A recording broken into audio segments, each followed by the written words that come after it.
Para el estudio del ventus marino, siempre es importante tener en cada punto o estación de muestreo varias réplicas para poder generar los datos estadísticos posteriores y hacer la interpretación de las poblaciones o las comunidades que estamos estudiando, o bien la variable respuesta que tenemos en cuenta en nuestro estudio. Vamos a tener que, en algunos casos, podemos tener factores que nos diferencian entre dos zonas o nos diferencian por algún tratamiento que le apliquemos a alguna región. Por ejemplo, se pueden hacer experimentos con jaulas para separar el ambiente natural de ciertos organismos. Entonces se pueden comparar esos tratamientos. Y cuando se quieren hacer estudios en el tiempo, lo ideal es tener varios muestreos dentro de cada temporada que se va a estudiar para tener una buena representación de la variabilidad interna que tienen los diferentes tipos de variables que estemos midiendo. Por ejemplo, cambios en abundancia que pueden ser más estables en cierto periodo o muy variables en otro. Solo con varias réplicas podemos obtener una representación más clara de esto. Espacialmente podemos ubicar las muestras de manera aleatoria, las cuales se van a ubicar en diferentes puntos de la zona que nos interesa. Y, por ejemplo, otras variables, si quisiéramos estudiar cierta población de organismos, por ejemplo, bivalvos a lo largo de esta bahía, ubicamos los puntos al azar y las otras variables como la profundidad o el tipo de sedimento vendrían a ser covariables que asociamos al estudio para encontrar cómo es que se comporta dicha población. Pero espacialmente no nos interesa la ubicación de las muestras, sino que serían otros datos del tipo de covariables. Aún así, se puede utilizar la ubicación geográfica como un factor que podríamos ver si tiende a haber cierta agrupación o no de los organismos. Pero muchas veces lo mejor es hacer una distribución equidistante de los puntos de muestreo, lo cual es un muestreo del tipo sistemático, y de esta manera poder hacer un mapeo mucho mejor de todas las poblaciones biológicas o de las variables ambientales que estamos tomando. Pero también puede ser el caso que tengamos un gradiente batimétrico que nos interesa evaluar cambios en la profundidad y entonces ubicamos las muestras de forma homogénea en las diferentes líneas o estratos de profundidad que identificamos de nuestro interés. Entonces este muestreo tiende a ser más estratificado, donde vamos a querer obtener valores dentro de cada estrato para al final obtener un estimado de toda la población en la bahía. O simplemente estas profundidades van a representarnos un factor de cambio donde vamos a agrupar las muestras. De todas formas, existen las tres maneras de hacerlo y son válidas si se justifican bien, dependiendo del objetivo. Pero lo general es que para mapeo de zonas sea el muestreo sistemático. El muestreo estratificado puede hacerse de igual manera de forma aleatoria, ubicando las muestras al azar dentro de cada punto. También puede hacerse de forma proporcional, que esto sería ubicar la cantidad de muestras dentro de cada estrato dependiendo de la disponibilidad de ese estrato en el medio. Por ejemplo, si la zona de aguas intermedias, como en este ejemplo, es más grande, debería tener una mayor representación en muestras que la zona, en este ejemplo, más profunda, que tiene en el área de interés un espacio menor ocupado, entonces ahí ubicaríamos menos muestras. Pero esto se hace para poder tener un estimado general de toda la población que estemos estudiando en esta bahía. Lo que es diferente a que esto fuera un factor donde sí deberíamos ubicar la misma cantidad de muestras según el estrato para poder hacer una comparación pareja. Pero nuestro interés aquí es comparar este nivel más profundo contra este nivel intermedio, contra este nivel somero.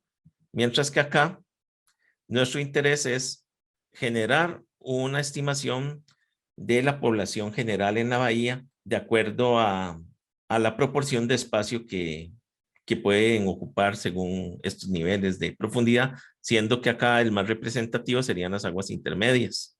Una comparación en este caso entre los tres niveles se podría hacer, pero habría que tomar en cuenta las diferencias en este esfuerzo de muestreo.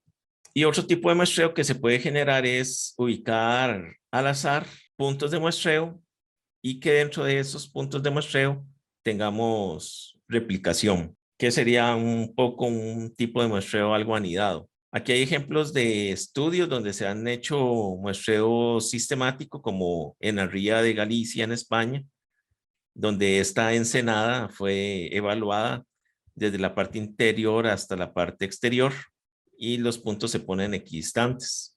Y de esta manera se podía mapear los tipos de fondos que habían en esta ensenada. Y este otro trabajo en Panamá en 2009, alrededor del archipiélago Las Perlas, se ubicaron estaciones de forma equidistante en la zona que se quería estudiar para ver si después se convertía en un área protegida de uso múltiple. Acá los puntos se ponen más o menos equidistantes y obviamente no se ubican sobre tierra firme porque no es el objetivo del estudio. Pero en algunos casos, por la topografía de la zona, había que correr algún poquito de lo que se hizo sobre el papel al inicio del experimento. Sin embargo, la finalidad era hacer mapas de esta región, tanto del sedimento como de la fauna. En otros casos, el muestreo más bien puede estar pensado en buscar estos gradientes, como mencioné, de profundidad, y las muestras terminan no ubicándose de forma equidistante, sino que se va buscando los puntos. Por ejemplo, si hay zonas más someras, más profundas, si hay bajos, puntos donde se puede hacer el muestreo. Por ejemplo, acá en la Antártida, que hay zonas que a veces están cubiertas por capas de hielo. No en todos los puntos son siempre accesibles y entonces las embarcaciones realizan el muestreo en los puntos donde es fácil colectar las muestras, también dependiendo del sustrato. Este es otro ejemplo en la isla del Coco, donde las estaciones están más o menos ubicadas buscando de aguas más someras a aguas más profundas dentro de cada una de estas bahías. Pero en otras regiones el fondo era rocoso y no se podía hacer el muestreo del sedimento. O tenemos la presencia de arrecifes coralinos que no permitían hacer un muestreo del tipo sistemático porque muchas réplicas iban a caer sobre comunidades coralinas que no era el objetivo de estudio ni las técnicas para muestrearlo. De esta manera, no siempre todos los estudios pueden ser de forma sistemática y en algunos casos en zonas aisladas, principalmente como en islas o territorios muy lejanos de difícil acceso. También pesa más la parte económica de la expedición y de la realización del muestreo, donde el tiempo es prioritario para poder generar los datos. Y lo que se busca en algunos casos, dependiendo del objetivo del estudio, también es cubrir muchos tipos de fondo, que no necesariamente van a tener una ubicación que va a caer dentro del muestreo sistemático o incluso dentro del muestreo aleatorio puede ser que se queden excluidas ciertas zonas. En todas estas situaciones que son más adversas, es cuando se utiliza mejor un muestreo dirigido hacia la búsqueda de algún gradiente, que puede ser profundidad o puede ser tipos de fondo, para tener una representación de la variable respuesta biológica o ambiental que queremos medir.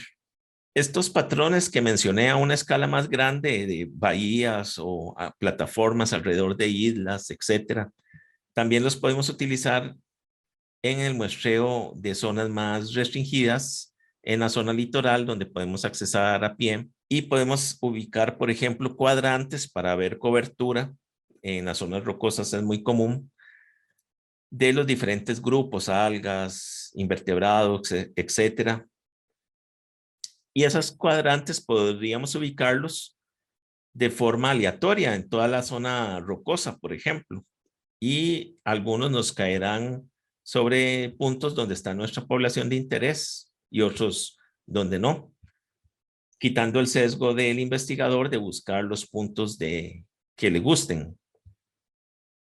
Si lo que se quiere hacer es una estimación general, por ejemplo, de la población de cierta alga, por decir un grupo.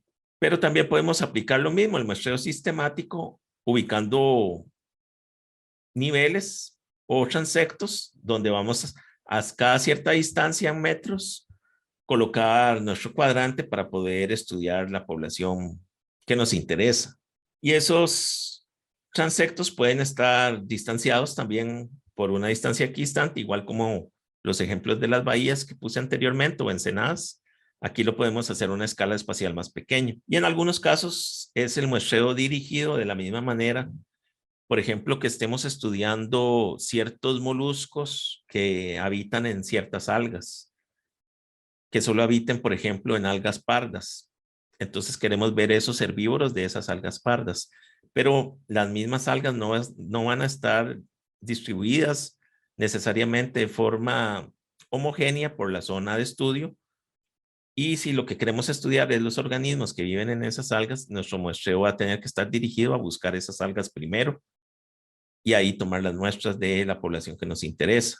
Algunas formas para hacer eso podrían ser ubicar puntos al azar en la plataforma rocosa o fondo marino, etcétera, y desplazarse de ese punto a el sustrato de interés más cercano que tengamos. De esa manera, evitando un poco también el sesgo del investigador, porque al menos los puntos de búsqueda se pusieron de forma aleatoria. Lo mismo puede ocurrir si hacemos un muestreo sistemático y si nuestro muestreo es sistemático, pero con un rasgo dirigido hacia un sustrato o hacia un organismo, podemos del punto sistemático buscar la zona más cercana donde se ubique nuestro sustrato de interés o nuestro organismo de interés. Y quitando un poco el sesgo de la persona que investiga en buscar solo los puntos de su interés. Estos muestreos por profundidad los podemos hacer desde la zona litoral, ubicando, por ejemplo, la zona de marea alta, la zona de marea media, la zona de marea baja y después cada cantidad de metros que nos interese y donde se pueda accesar. Puede ser por medio de toma de muestra directa por llegar a la zona de playa marea baja o snorkeleando o por buceo. Y si son muestras ya tomadas con algún otro aparejo de muestreo durante la marea alta, como hemos visto en clases pasadas con dragas, haciéndolo desde el bote, pero ahí ocuparíamos llegar a nuestras ubicaciones utilizando ya sea una tipo de ecosonda que nos diga la profundidad para tirar la, la draga o por buceo ingresando y teniendo en cuenta las coordenadas geográficas tal vez previamente donde están ubicados nuestros lugares. De esta manera se puede hacer transectos por medio de buceo para colectar muestras cada cierta distancia. Los puntos dentro del transecto donde se van a ubicar las muestras se pueden elegir de igual manera, de forma aleatoria o de forma sistemática. La único es que en el estudio, en los métodos, tiene que estar bien especificado cómo se tomó las muestras para que cualquier persona que quiera repetirlo lo pueda generar de nuevo y hacer una comparación. Se pueden hacer diferentes tipos de transectos en zonas de sedimento o zonas de sustrato duro para ubicar las muestras. Y en esto del sustrato duro entramos más en detalle en la clase de zonas rocosas y arrecifes rocosos. Otros estudios no son tanto espaciales, sino más bien en el tiempo, ver cómo cambian las poblaciones, cómo cambian las comunidades en el tiempo. Y acá lo que vamos a tener son que vamos a visitar la misma zona de muestreo varias veces. Entonces pueden ocurrir diferentes cosas. Una es que dejemos cuadrantes fijos o puntos de muestreo fijos que cada mes vamos a visitar para ver cómo esa población cambió. En algunos casos es recomendable hacer eso y es más fácil hacerlo en la zona rocosa, donde la alteración del sustrato no es tan grande por parte de la persona que investiga, a menos de que se haga un raspado de la fauna que vive ahí. Pero si es observacional, no hay tanto estrés y se podría hacer cuadrantes fijos a lo largo del tiempo que se pueden marcar de diferentes maneras. Pero en otros casos, si hay alguna remoción que se haga de la población que se está estudiando, de la comunidad, o la persona que investiga durante el muestreo hace alguna modificación del ambiente, sí nos puede causar un problema entre una toma de muestras y la siguiente, si la recuperación de ese sustrato es muy lenta y vamos a cambiar las condiciones para las poblaciones de invertebrados o algas que viven en esa región. Entonces, en ese caso, lo mejor es hacer un muestreo en el tiempo donde nuestras unidades de muestreo estén subdivididas en unidades más pequeñas, donde podemos escoger al azar en cada visita cuáles vamos a estudiar. Y de esta manera, cada vez que lleguemos, tenemos una zona intacta donde tomar los datos de la población. Esto sirve más para sustratos muy homogéneos. Este es un ejemplo en una zona intermareal que se descubre y queda una planicie fangosa, un tidal flat, y que tiene muy poca pendiente. Entonces no hay como un gradiente de pendiente que nos esté haciendo un cambio drástico en la población. Y aquí lo que se hizo fue ubicar un cuadrante grande que se marcaba por unas varillas en cada esquina y por medio de una cinta métrica se podía ubicar diferentes subcuadrantes y un camino para accesar a ellos. Y dentro de cada subcuadrante, durante cada mes se podía escoger una sección que se medía también por medio de una cinta métrica para llegar a este y tomar las muestras. Porque al caminar por acá se afectaba mucho el sustrato y puede cambiar las condiciones químicas de ese sedimento o alterar las poblaciones de organismos que viven ahí. Entonces, de esta manera, por ejemplo, en el primer mes, en el cuadrante A, se llegó al subcuadrante 4, que estaría ubicado más o menos entre 6 y 8 metros de distancia por aquí. Pero en el mes siguiente se escogió al azar, dentro de estos, por sorteo, el cuadrante 9, que estaba un poco más profundo, dentro del cuadrante, más interno dentro del cuadrante. Y ahí se tomaron las muestras. Pero al siguiente mes se hizo en el cuadrante 21 de esta zona. Y así para los otros. En este caso se tomaban 2 muestras por mes. Entonces vemos que aquí el primer mes fue el mes 4 y en el subcuadrante A y el 9 en el subcuadrante B. En el segundo mes, aquí más bien fue el subcuadrante 9 dentro de este cuadrante A y acá fue el D y se ubicó el subcuadrante 17. Y de esa manera, en la próxima visita se cambiaba a otro por sorteo al azar para ir buscando las diferentes zonas de estudio y siempre tener sustrato intacto, no alterado, para tomar las muestras. Lo mismo podría hacerse si es un estudio de raspado de zona rocosa para ver las algas, los moluscos, los crustáceos que viven en esa zona. Y entonces se puede un cuadrante más grande en la roca, subdividir en subcuadrantes y cada mes ir a raspar una zona diferente. Los muestreos en el tiempo también hay que tener cuidado, similar con los espaciales, de tener varias replicación. Porque, por ejemplo, si tenemos un estudio a lo largo, por ejemplo, de un año y solo vamos 4 veces, podríamos encontrar muy fácilmente diferencias entre las visitas. Por ejemplo, esta aquí en verde no se traslapa esos valores de promedio de la población con esta acá en amarillo. Y uno podría suponer que hay una diferencia significativa entre estos dos puntos. Lo mismo con estos dos extremos en color rojo, que tienen un promedio de población más bajo. Podría ser que sea correcto, como en este ejemplo, donde el patrón real, como fluctúa la población, coincide con lo que nosotros obtuvimos durante cada visita que realizamos la estimación del promedio. Pero en otros casos, los mismos promedios podrían estar ubicados dentro de un patrón de fluctuación muy grande en la población en el tiempo. Y nuestra conclusión de que ocurre este pico marcado podría no ser tan real porque tenemos otros picos que no evaluamos simplemente porque la ubicación de nuestros periodos de estudio no coincidió con esto. Una mejor forma para evitar ese problema es hacer varias réplicas espaciadas por menor cantidad de tiempo dentro de los periodos más amplios en que se visitó. Y esto nos da más certeza, más definición de cómo está ocurriendo el patrón real en la población. Aquí vemos, si hacemos más muestreos sobre este mismo patrón, que sigue coincidiendo con las conclusiones que habíamos sacado con menos muestreo.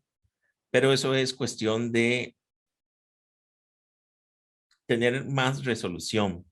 Mientras que para este ejemplo, al hacer más muestreos que están indicados acá con las flechas, vemos que lo que habíamos concluido acá no es representativo de lo que ocurrió en todo ese periodo.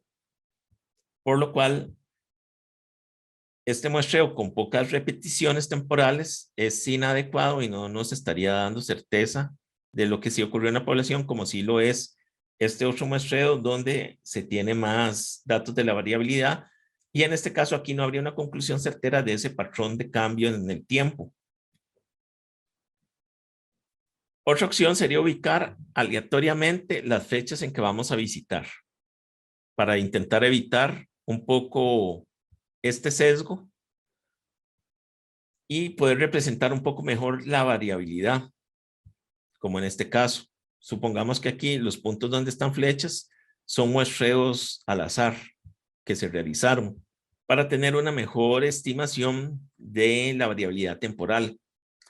¿Cuál es el problema del muestreo aleatorio? Que podría quedarse por fuera más bien algunos puntos. Por ejemplo, acá, si los muestreos aleatorios fueron los que señalamos con flechas, escogidos al azar, los días que vamos a visitar, otros podrían quedarnos por fuera, no ser elegidos y representar, por ejemplo, acá los puntos más bajos de esa población o los puntos de abundancia más alta.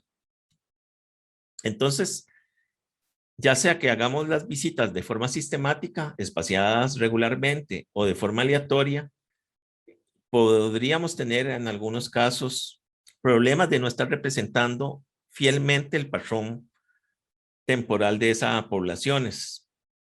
Y la única forma de evitar ese problema es aumentando la replicación dentro de periodos, ya sea de forma sistemática o de forma aleatoria.